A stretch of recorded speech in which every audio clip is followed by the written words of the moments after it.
Big boss season 7ന്റെ തുടക്കം എന്ന് പറയുന്നത് അനീഷിന്റെ പേരിലാണ്. കാരണം എന്ന് വെച്ചാൽ അനീഷ് അനുമോളെ ഒന്ന് ഒന്ന് കളിയാക്കിക്കൊണ്ട് തുടങ്ങി. പിന്നെ അങ്ങോട്ട് അനീഷ് ആദ്യം തന്നെ ആ ഒരു ഷാനവാസിന്റെ കയ്യിൽ നിന്ന് ബാഡ്ജ് പിടിച്ചു പറിക്കുന്ന ഒരു സീൻ ഉണ്ടായിരുന്നു.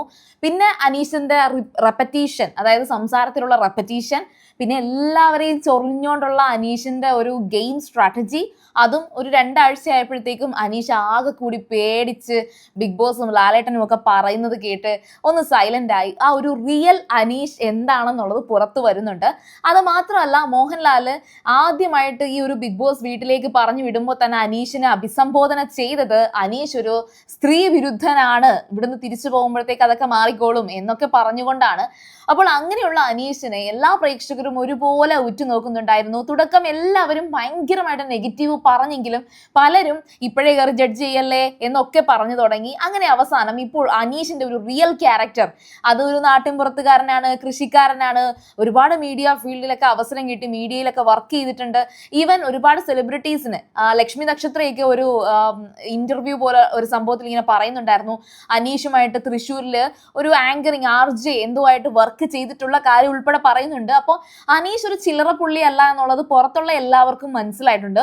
പുറത്തുനിന്ന് അകത്തേക്ക് കയറിയതിൽ ജിഷിൻ ഇടയ്ക്കിടയ്ക്ക് ജിഷിനും പ്രവീണും ഇടയ്ക്കിടയ്ക്ക് അനീഷിനെ ഭയങ്കരമായിട്ട് ഹരാസ് ചെയ്യുന്നുണ്ടായിരുന്നു. ഒരു കാര്യവുമില്ലാതെ അനീഷിനെ ഇട്ട് ചൊറിയുന്ന ഒരു കാര്യം നമ്മൾ കണ്ടിട്ടുണ്ട്.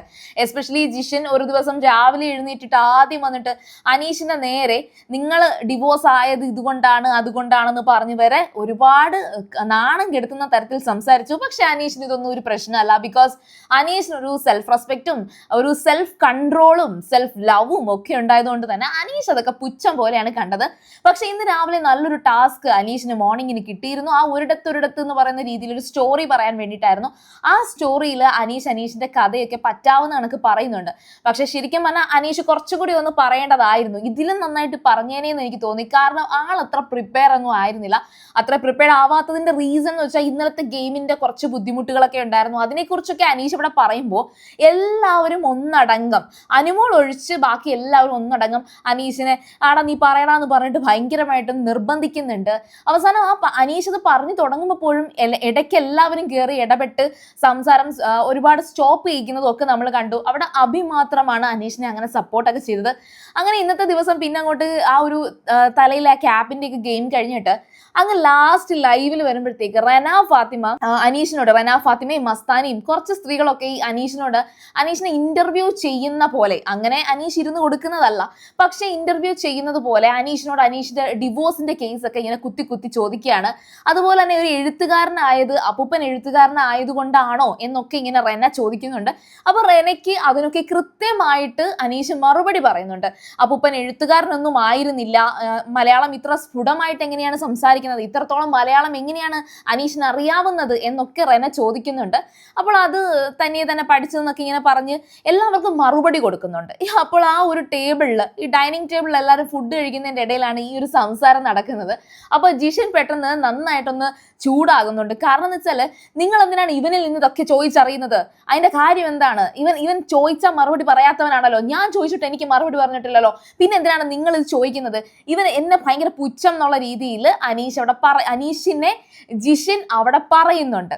ശരിക്കും പറഞ്ഞാൽ ആ ഒരു സീൻ നടക്കുന്നതിന് തൊട്ട് മുമ്പ് അനീഷ് പറഞ്ഞൊരു കാര്യമുണ്ട്, ഞാൻ ഭയങ്കര സെലക്റ്റീവ് ആണ്, അതായത് ഭയങ്കര ചൂസി ആണ്, ഫ്രണ്ട്സിനെയൊക്കെ ചൂസ് ചെയ്താണ് എടുക്കാറ്.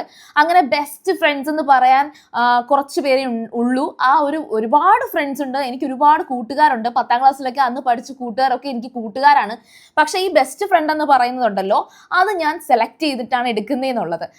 അത് തന്നെയാണ് ജിഷിന് കൊടുക്കാനുള്ള ഒരു മറുപടി എന്ന് പറയുന്നത്. ശരിക്കും പറഞ്ഞാൽ ജിഷിൻ ഭയങ്കരമായിട്ട് ഹരാസ് ചെയ്യാറുണ്ട്, വെറുതെ ഒരു കാര്യവുമില്ലാതെ. പക്ഷെ അനീഷിന്റെ ഒരു ക്വാളിറ്റി എന്ന് പറയുന്നത്, ആരൊക്കെ എങ്ങനെയൊക്കെ വന്ന് ഹരാസ് ചെയ്താലും എത്ര നേരം വേണമെങ്കിലും ഒരൊറ്റ ഇരിപ്പാണ്. തിരിച്ച് വായിന്ന് ഒരു മോശം വാക്ക് പോലും അനീഷിന്റെ വായിന്ന് വരുത്തില്ല. അത് മാത്രമല്ല, എവിടെയൊക്കെ അനീഷിന്റെ ഒരു ഹെൽപ്പ് ആവശ്യമുണ്ടോ അവിടെയൊക്കെ, ഈവൻ ഏറ്റവും കൂടുതലും അനീഷിനെ ഉപദ്രവിച്ചിട്ടുള്ളത് അപ്പാനി ശരത്താണ്.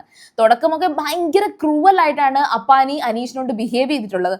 പക്ഷെ എന്നിരുന്നിട്ട് പോലും അപ്പാനി ഒരു തവണ ഒന്ന് ഡൗൺ ആയപ്പോൾ അനീഷ് മാത്രമാണ് അവിടെ പോയി നിന്നിട്ട് ഓക്കെ ആണോ, കുഴപ്പമൊന്നും ഇല്ലല്ലോ അല്ലേ എന്നൊക്കെ ഇങ്ങനെ അനീഷ് പോയി ചോദിക്കുന്നുണ്ട്.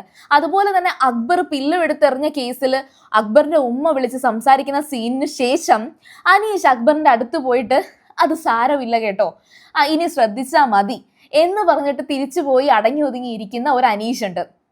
ശരിക്കും ഒരു സ്ക്രീൻ പ്രസൻസിന് വേണ്ടിയിട്ടല്ല, ആ ഒരു കാര്യം ചെയ്ത് അനീഷ് ആ കാര്യം അവിടെ അവസാനിപ്പിച്ച് അനീഷിന്റെ കാര്യം നോക്കുന്നതായിട്ടുള്ള ഒരു അനീഷിനെ നമ്മൾ കാണുന്നുണ്ട്. അപ്പോൾ ഇന്ന് എനിക്ക് തോന്നിയൊരു കാര്യം, അനീഷിന് കുറേ പേർക്ക് അവിടെ പുച്ഛമാണ്. എസ്പെഷ്യലി ആര്യന് പുച്ഛമുണ്ട്. പിന്നെ ഈ പറയുന്ന ഷാനവാസ് ഉൾപ്പെടെ ഗെയിമിന് വേണ്ടിയിട്ടാണ് അനീഷിനെ യൂസ് ചെയ്യുന്നതെന്ന് എനിക്ക് തോന്നിയിട്ടുണ്ട്. ഞാൻ എൻ്റെ ഒരു ഒപ്പീനിയൻ പറഞ്ഞതാണ്. പക്ഷെ തിരിച്ച് അനീഷ് ഒരിക്കലും ഷാനവാസിനെ ടാർഗറ്റ് ചെയ്യാറില്ല. പകരം സംഭവിച്ചു പോകുന്ന കുറേ അധികം ഫൺ എലമെന്റ്സ് ഉണ്ട്. ആ പറയുന്ന ഫൺ എലമെന്റ്സ് ഒക്കെ നമുക്ക് നല്ല എന്റർടൈൻമെന്റ് ആണ്. സോഷ്യൽ മീഡിയയിൽ ഏറ്റവും കൂടുതലും ഇവരുടെ രണ്ടുപേരുടെയും ക്ലിപ്സസ് ആണ് വൈറൽ ആവാറുള്ളത്. പക്ഷെ എന്നിരുന്നാൽ കൂടിയും ഷാനവാസ് കുറച്ചധികം മിസ്യൂസ് ചെയ്തിട്ട് അനീഷിന്റെ സ്ക്രീൻ സ്പേസിൽ കയറി വരാൻ വേണ്ടിയിട്ട് അത് ഷാനവാസ് പറയാറുണ്ട്. ഇപ്പൊ നെവിൻ പോയപ്പോഴും ഷാനവാസ് പറഞ്ഞത് കുറച്ചധികം കോണ്ടന്റ് കിട്ടേണ്ട ആൾക്കാരാണ്, അതൊരു കോണ്ടന്റ് ആയിട്ടാണ് ഷാനവാസ് ഒക്കെ കാണുന്നത്. പക്ഷെ അനീഷ് അങ്ങനെ കാണുന്നു എന്ന് എനിക്ക് തോന്നിയിട്ടില്ല. പിന്നെ ഒരു സ്ത്രീ വിരുദ്ധത ഇതുവരെ ഈ ലാലേട്ടൻ പറഞ്ഞ് ഇൻട്രൊഡ്യൂസ് ചെയ്ത സ്ത്രീ വിരുദ്ധത ഇതുവരെ അനീഷിൽ നിന്ന് ഇതുവരെ എനിക്ക് തോന്നിയിട്ടില്ല. അപ്പോൾ ഏതായാലും ഈ പറഞ്ഞ അനീഷിനോട് പുച്ഛം കാണിച്ച ജിഷിന് അനീഷ് നല്ല കോടി പുച്ഛം തിരിച്ച് വാരി വിതറിയ ഒരു എപ്പിസോഡ് കാര്യം ഇന്നിപ്പോൾ ലൈവിൽ സംഭവിച്ചുകൊണ്ടിരിക്കുകയായിരുന്നു. അപ്പോൾ ഞാൻ കരുതി എന്നാൽ ഇന്നത്തെ ദിവസം പകൽ എനിക്ക് ഇങ്ങോട്ട് വരാൻ പറ്റിയിട്ടില്ല, വലുതായിട്ടൊന്നും പറയാൻ പറ്റിയിട്ടില്ല. എന്നാൽ അനീഷ് അവിടെ ഇങ്ങനെ ഇരിക്കുന്നുണ്ട്, എന്നാൽ അനീഷിനെ കുറിച്ച് പറഞ്ഞിട്ട് പോയേക്കാന്ന് വെച്ചു. അപ്പോൾ ഓക്കെ, നിങ്ങളുടെ അഭിപ്രായങ്ങളൊക്കെ പറയുക. അതുപോലെ നിങ്ങൾ ലൈവ് ഒക്കെ കാണുന്നുണ്ടെങ്കിൽ അതിൻ്റെ അഭിപ്രായങ്ങളും കൂടി പറയുക. എന്നെ ഒന്ന് കുറച്ചധികം എഡ്യൂക്കേറ്റ് ചെയ്തേക്കുക. കാരണം എന്ന് വെച്ചാൽ നിങ്ങൾ ഭയങ്കരമായിട്ട് എന്നെ വന്ന് പഠിപ്പിക്കുന്നുണ്ട്. നല്ല കാര്യം, ഞാൻ കുറേ കാര്യങ്ങളൊക്കെ മനസ്സിലാക്കി എടുക്കുന്നുണ്ട്. അപ്പോൾ നിങ്ങൾ എന്നെ സപ്പോർട്ട് ചെയ്യുക. സീരിയൽ ഗ്രാൻഡ്മ നിങ്ങൾ ഫസ്റ്റ് ടൈം ആണ് കാണുന്നതെങ്കിൽ ഉറപ്പായിട്ടും ചാനൽ സബ്സ്ക്രൈബ് ചെയ്യുക. വീഡിയോ ഇഷ്ടപ്പെട്ടാൽ ലൈക്ക് ചെയ്യുക, കമന്റ് ചെയ്യുക, ഷെയർ ചെയ്യുക. അപ്പോൾ ഞാൻ പോയി വരാം. ബൈ.